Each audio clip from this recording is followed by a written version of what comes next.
Dis-moi, tu as déjà remarqué comme ton enfant peut être super motivé pour apprendre, mais que son corps semble parfois lui jouer des tours? Il veut bien faire, mais il oublie, il s'agite, il se fatigue vite, ou alors il a du mal à tenir son crayon.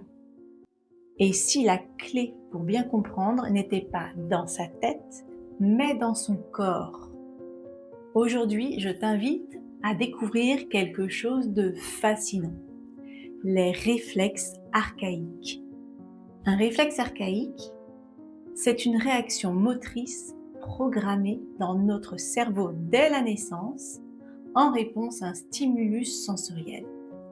Concrètement, quand un sens est stimulé, l'ouïe, la vue, le toucher, l'équilibre, le corps réagit automatiquement sans que l'enfant n'ait à réfléchir.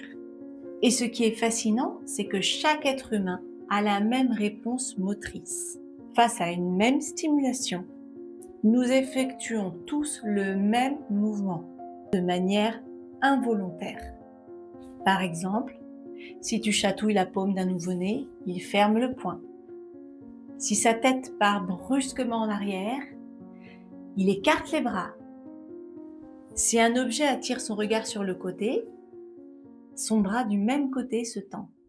Ces réflexes, on les appelle l'alphabet du mouvement. Chaque réflexe est comme une lettre. En se combinant, ils permettent au bébé d'apprendre à téter, à se retourner, à ramper et surtout à construire son cerveau. C'est un peu comme apprendre à faire du vélo. Au début, on a besoin des petites roues qui nous apprennent à avancer sans tomber. Et puis quand on est prêt, on les enlève. Et on roule tout seul. Normalement, ces réflexes s'intègrent durant la première année de vie. Ils se rangent dans l'inconscient pour laisser place au mouvement volontaire. Idéalement, tout ça, ça se passe naturellement.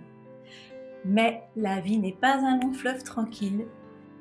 Une grossesse compliquée, une naissance médicalisée, un manque de temps au sol, des écrans précoces, tout ça peut perturber le processus.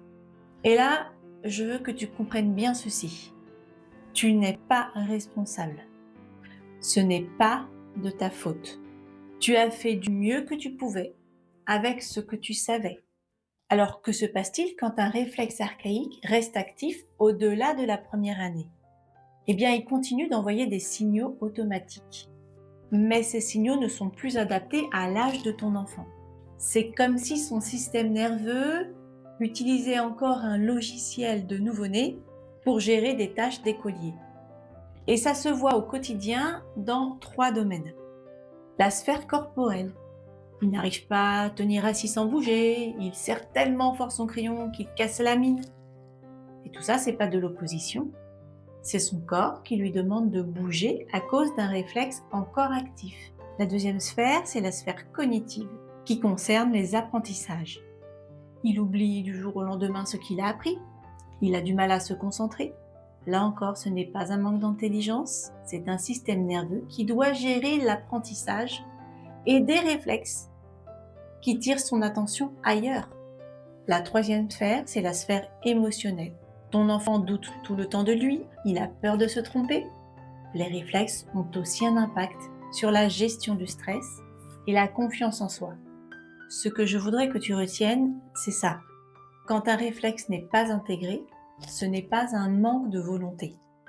Ton enfant ne fait pas exprès de s'agiter, d'oublier ou de douter. Son corps lui envoie des signaux automatiques qu'il ne contrôle pas. Et ça, c'est épuisant pour lui et pour toi aussi. Mais voici la meilleure de toutes les nouvelles. Il n'est jamais trop tard. Grâce à la neuroplasticité du cerveau, c'est-à-dire la capacité à créer de nouvelles connexions tout au long de la vie, on peut accompagner ces réflexes pour qu'ils s'intègrent, même maintenant. Pas besoin de médicaments, pas besoin de discours interminables. La clé, c'est le mouvement. En reproduisant des mouvements spécifiques, ludiques et naturels, on envoie un signal clair au cerveau. La sécurité est acquise. Tu peux ranger ce réflexe et laisser la place au calme. C'est physiologique, c'est doux, mais c'est puissant. Si tu te reconnais dans ce que je viens de décrire, alors j'ai une bonne nouvelle pour toi. J'ai créé Move and Focus, un accompagnement en ligne conçu spécialement pour toi qui veut aider ton enfant à libérer son attention. Et cela sans te rajouter une charge mentale. Alors comment ça marche? Eh bien, très simplement. Je te guide pas à travers des documents et des vidéos clairs, 5 à 10 minutes de mouvement par jour, à faire à la maison et dans la bonne humeur. Tu as accès à des supports simples, mais aussi à un groupe de parents pour que tu ne te sentes jamais seul. Et je suis là pour répondre à tes questions et ajuster le programme selon les progrès de ton enfant. L'objectif, c'est que ton enfant retrouve un corps apaisé, une attention libérée, que ce soit à la maison ou à l'école, et une confiance qui grandit. Et toi, tu retrouves la sérénité. Dans mon travail avec les enfants et leurs familles, j'observe souvent que les premiers changements apparaissent dans le corps. Les enfants deviennent plus coordonnés et plus calmes. Par exemple, Nelia, 8 ans, bouge moins pendant les devoirs et elle est beaucoup plus coordonnée. Elle se sent aussi plus à l'aise dans ses mouvements au judo. Théo, 7 ans, reste maintenant assis pendant les repas et il se concentre plus facilement pendant les devoirs. Son mal de transport a aussi fortement diminué. Les progrès d'Erwan, 6 ans, sont très visibles sur la motricité. Il a plus d'équilibre, il sait enfin faire du vélo et il monte plus facilement les escaliers. Il comprend beaucoup mieux comment son corps fonctionne. Et enfin, la concentration de Léon, 9 ans, s'est également améliorée et il est moins agité.